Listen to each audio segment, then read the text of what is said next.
Hey guys, welcome to our malware development lesson part 2.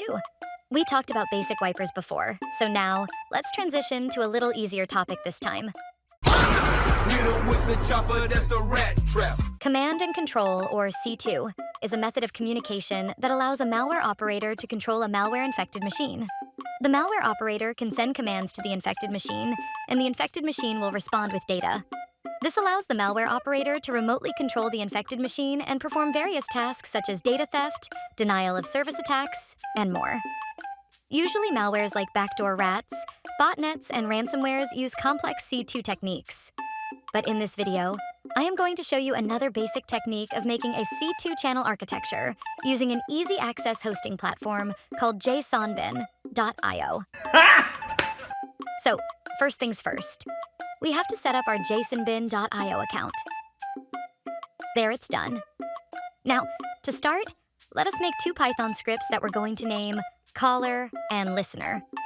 The caller script will be the one to send messages, and the listener script will then poll the JSONbin server and receive the message sent by our caller application.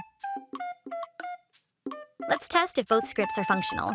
I will be sending a message, and the listener script should be receiving it. Congratulations! You've already built your very first one-way communication channel. Now, here's the fun part. We can further modify the listener script to actually make it a backdoor. And this is where things are going to get a little more sussy. We can import OS and create a simple execution function using the import schlex to properly parse the command line received.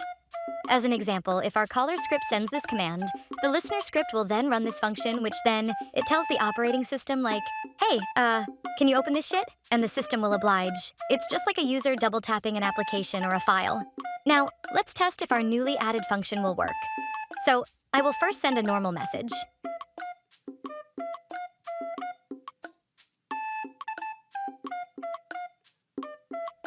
All right, it means that our message function is still working quite well. Then, let's see if we can send the open command to make it open each text files I made.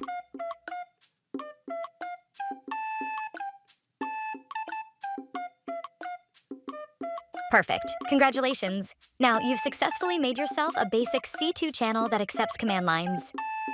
Of course, it is still limited in function, but one can still modify it further to accept different functionalities. But I will not be including that since we'll cross malware territory with that. And certainly do not run this script on any PC that you do not own.